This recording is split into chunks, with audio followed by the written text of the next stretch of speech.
தென்னாடுடைய சிவனே போற்றி, எந்நாட்டவர்க்கும் இறைவா போற்றி. பரம்பொருளான இறைவன் எதற்காக பூலோகத்தில் எழுந்தருளி தடாதகை பிராட்டியாரை மணக்க வேண்டும்? உலகில் அறம், பொருள், இன்பம் ஆகிய 3 நெறிகளை மக்களுக்கு உணர்த்தி வழிநடத்தத்தான். இறைவன் திருமணத்திற்கு வந்த தேவர்கள், வேந்தர்கள், முனிவர்கள் அனைவரையும் விருந்து உண்ண அழைத்தார். அவர்களும் தம் தம் நியமங்களை முடித்து விருந்து உண்டனர். பதஞ்சலி முனிவரும் வியாக்கிரபாத முனிவரும் இறைவனிடம், நாங்கள் பொன்னம்பலத்தில் தாங்கள் ஆடி அருளும் திருநடனத்தை தரிசித்த பின்னே உண்ணும் வழக்கமுடையவர்கள் என்று கூறினார்கள். இதை கேட்ட இறைவன், உலகம் என்ற மனிதனுக்கு சிதம்பரம் இதயம் என்றால் மதுரை துவாதசாந்த ஸ்தானமாகும் என்றார். அப்படியென்றால் ஏனைய இடங்கள் என்னென்ன என்று கேட்டனர்.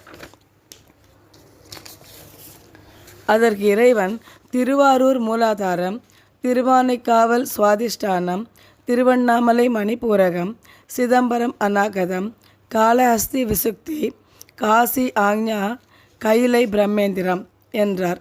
ஆகையால் பொன்னம்பலத்தில் யாம் ஆடியதை இங்கே வெள்ளியம்பலத்திலும் நிகழ்த்தி காட்டுவோம் என்றார்.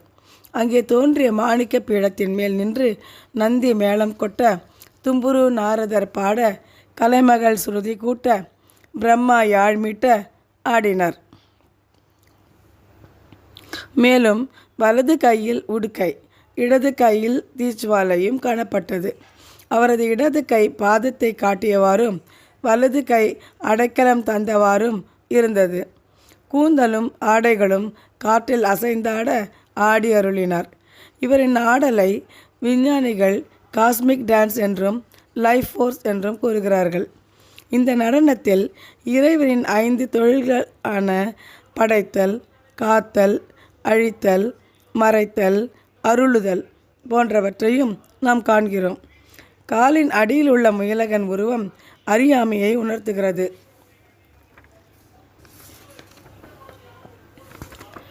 இந்த தெய்வீக ஆடலை பதஞ்சலி, வியாக்கிரபாதர் மட்டுமில்லாமல் திருமணத்திற்கு வந்த அனைவரும் கண்டு களித்தனர். பின்னர் இறைவன், உங்கள் விருப்பம் என்ன என்று கேட்டார். இங்கே இந்த வெள்ளி அம்பலத்தில் தாங்கள் எப்பொழுதும் இத்திருநடனத்தை நிகழ்த்தி உயிர்களை காக்க வேண்டும் என்று வேண்டினர்.